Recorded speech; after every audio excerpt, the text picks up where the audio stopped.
Boa noite a todos. Vamos reiniciar nossos estudos em áudio. Passo 9, o mistério de Belicena Vilca. 29º dia.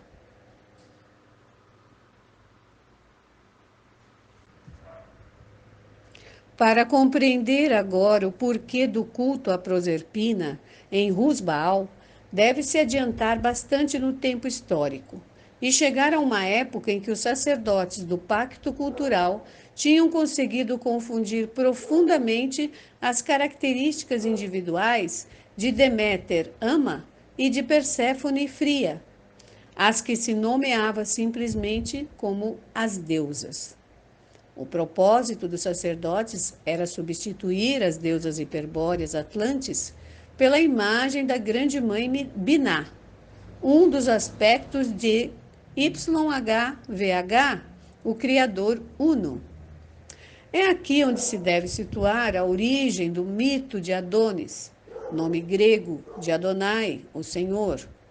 Segundo o mito grego, a mãe foi Mirra, a que os deuses converteram em árvore quando estava grávida de Adonis.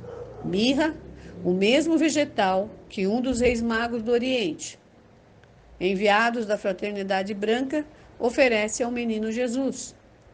Aos 10 meses, a árvore de mirra dá à luz Adonis, uma criança que representa a beleza, que não é mais que um modo simbólico de dizer que Tiferet, a beleza, no coração de YHVH, um de seus 10 aspectos, nasce da árvore da romã. Segue o mito confirmando que Afrodite, a deusa do fogo quente no coração, se apaixona pelo jovem e o entrega aos cuidados de Perséfone Proserpina.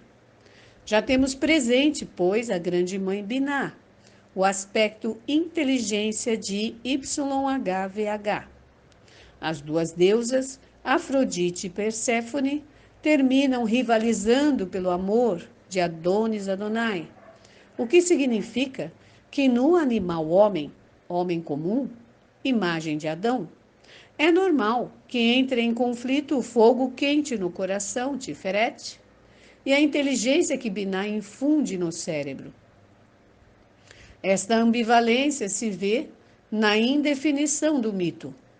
Adonis Adonai deve se contentar com permanecer alternativamente com cada uma das deusas, ainda que a preeminência dos sacerdotes conceda ao coração como assento da alma, e quis que o belo Deus passasse mais tempo com Afrodite do que com Perséfone. Ao coração está ligado o símbolo da rosa, e é assim que a morte de Adonis Adonai traz ao mundo as rosas vermelhas, nascidas das gotas de sangue de sua ferida. É Artemis, a deusa ursa, quem faz com que um javali fira mortalmente ao deus. A oposição entre o javali, uma das manifestações de Vishnu, e o urso é um tema clássico da sabedoria hiperbórea.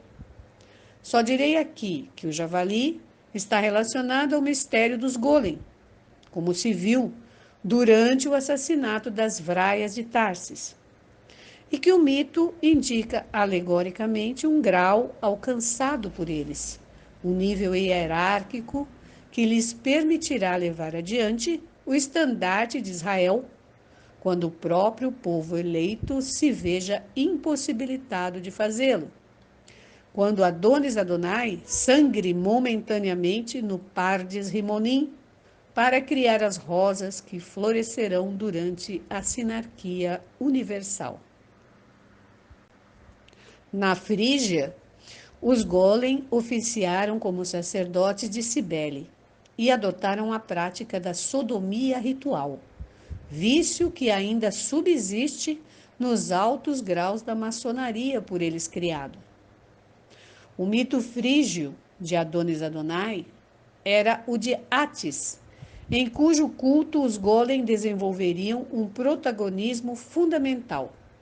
Ali, a grande mãe Binah se chamava Cibele, deusa que propiciava escandalosas orgias e exigia que seus sacerdotes do cão fossem eunucos. No curso do culto, era comum que, levados pelo frenesi orgiástico, muitos participantes se castrassem voluntariamente, como o arquétipo Atis, passando a integrar logo, se sobreviviam à mutilação, à corte de sodomitas que adoravam e serviam à deusa. De acordo com a lenda frígia, Cibele era adorada como pedra de fogo. Desejoso de copular com ela, Zeus Roquimar deposita sobre a pedra seu sêmen, ato que engravida a deusa. Nasce assim Agdistes, um ser hermafrodita a quem Dionísio Jeová embriaga e castra, com o fim de individualizar seu sexo. Da ferida de Agdistes jorra sangue abundante, o que se transforma na árvore romã, razão pela qual Atis, como Adonis, se chamava Rimon, romã. No entanto, o falo mutilado de Agdistes, jogado na terra, se transforma por sua vez no amendoeiro, um membro da família das rosas. Uma romã, fruto da árvore de Agdistes, deixa grávida Nana, filha do deus Rio Sangaril. Dessa gravidez nasce Atis, um belo deus semelhante a Adonis. E como por Adonis lutarão também por Atis, a grande mãe Biná, e a deusa do fogo quente no coração, Tiferet, Agdistes, agora convertido em mulher, se apaixona por Atis, assim como Cibele, com quem deve disputar os favores do belo deus. Evidentemente, Atis é um Adonis frígio, um representante da beleza de YHVH no coração, pretendido ao mesmo tempo pela grande mãe Biná Cibele e por Tiferet Agdistes Afrodite. Mas o mito frígio tem mais detalhes. Atis, enlouquecido por Agdistes, se castra e morre. A origem da mutilação durante o culto de Cibele. A deusa o sepulta e planta sobre sua tumba um amendoeiro. Atis foi, pois, um eunuco e um sodomita, assinalado pelos símbolos da romã e do amendoeiro, o que prova claramente que a origem do mito é hebreia. Lembre, Dr. Signagel, por outra parte, que os jacobinos que produziram a Revolução Francesa, cujos chefes eram judeus e Golem, se identificavam com o gorro frígio, quer dizer, com o gorro dos sacerdotes da Frígia, o qual tem forma de prepúcio cortado, para indicar o caráter sodomita dos sacerdotes da grande mãe Cibeles Biná, a deusa razão dos enciclopedistas. Não deve surpreender a esta altura que tenha sido Dionísio, um deus da cevada, como Jeová, quem castrou Agdistes, depois de embriagá-lo com vinho de cevada. Jeová tinha santificado o sábado, o dia em que todo o Mediterrâneo se dedicava ao culto de Saturno e ao que estava dedicado a Romã. Saul, o primeiro rei de Israel, consagrou o reino, Malkut, a Romã, que representava YHVH. Dionísio, o dos pés de touro e coturno, era um deus coxo. E assim como o Minotauro, assim como o coxeante, é a dança do labirinto que dançavam.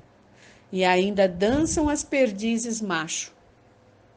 Esta dança era executada pelos sacerdotes hebreus de Baal Tamuz, Adonis, nos tempos de Elias, século IX antes de Jesus Cristo.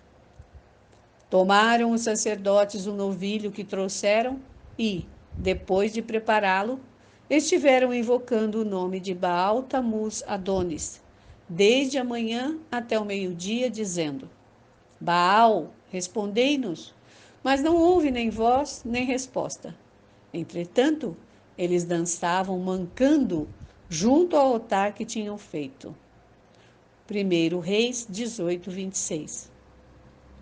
A palavra hebreia, Pessah, que significa Páscoa, significa justamente dança manca, devido a que aquela festa era uma e a mesma que a de Baal Adonis, o deus Rimon, que tinha sido morto por um javali. Essa identidade é a origem da proibição hebreia de comer carne de porco aos sábados. Ademais, a tradição levítica decretava que o cordeiro pascal, a vítima do holocausto da Páscoa, fosse servida sobre uma tábua de madeira de um pé de romã. A romã era a única fruta que se podia introduzir no Sancta Sanctorum, e o supremo sacerdote, ao fazer a entrada anual no templo, levava costuradas em seu efode pequenas bordas com forma de romã. O rolo da Torá se envolvia sobre um rolo chamado Eschahim, árvore da vida, o qual se achava decorado nos dois extremos por duas romãs talhadas. E o candelabro óctuplo, Chanukah, possui uma romã coroando cada braço, nos que brilha Iode, o olho de YHVH. O candelabro de 7 braços, Menorá, tem 7 cálices de flor de amendoeiro, que relembram a instituição do sacerdócio de Arão, quando floresceu a vara de amendoeiro que lhe dera Moisés. E sucedeu que, quando ao dia seguinte entrou Moisés na tenda do testemunho, a vara de Arão, a da casa de Levi, tinha brotado flores e produzido amêndoas. Números 17, 23. Para perpetuar a memória desse milagre, disse YHVH: farás um candelabro de ouro puro, tanto a base quanto o talo. Seus cálices, botões e flores formarão corpo com ele. 6 braços sairão de seus lados, 3 braços de um lado do candelabro e 3 braços do outro. 3 cálices, como flor de amendoeiro, terá o primeiro braço. Igualmente o segundo, etc. Êxodo 25, 31. E, segundo a visão do profeta Zacarias, estas 7 lâmpadas são os olhos de Iode, YHVH, que percorrem toda a terra. Zacarias 4:10. Quer dizer, uma representação da Shekinah. Os cultos de Rus-Baal, o antiquíssimo de Baal Tamuz Adonis, praticado pelos sacerdotes hebreus, e o de Baal Moloque, oficiado pelos Golem, foram interpretados pelos romanos como formas de adoração a Cronos Saturno, um deus equivalente a Jeová Adonai ou Rimon Atis Adonis Dionísio. Desde o século III a.C., os sacerdotes do pacto cultural, que proliferavam em Roma, dedicam Rus-Baal ao culto de Proserpina ou Perséfone, a amante infernal de Adonis. Na mesma época e a escassa distância, os senhores de Tarsis se consagram ao culto de Vesta, a deusa do fogo do altar, atrás da qual ocultam sua concepção do culto do fogo frio. Os dois cultos opostos, o do fogo frio de Vesta, de Tarsis, e o do fogo quente de Proserpina, de Palos, se desenvolveram simultaneamente sem que nenhum tentasse superar o outro. E vale a pena repetir que aquela versão de Proserpina equivalia a uma Perséfone tardia, mais próxima da grande mãe Cibele Biná do que da Perséfone antiga, ou Fria, a esposa de Navutã. No século II, depois de Jesus Cristo, sempre furtivamente, chegam Bera e Birsa ao Elva. Mas, essa vez não atacam a casa de Tarsis, mas se dirigem a Rus Baal para supervisar o culto de Proserpina por encargo de Melquisedeque, um supremo sacerdote da Fraternidade Branca. Logo da partida dos imortais, o templo da comarca de Palos começa a ganhar fama pelos milagres que protagoniza a deusa, o principal dos quais consiste na cura da hidrofobia. De todas as regiões da península e mesmo de ultramar, acudiam então os mordidos e infectados por mordidas de cães para recuperar a saúde perdida.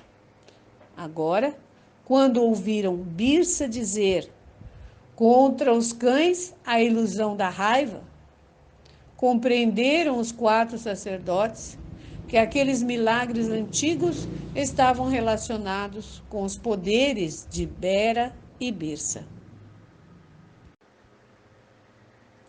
Um século depois, no ano 159, o missionário siríaco converte o culto de Rusbaal em cristão, pelo simples trâmite de identificar Proserpina com a Virgem Maria, chamada desde então Nossa Senhora da Raiva, posto que a deusa continuasse curando a hidrofobia.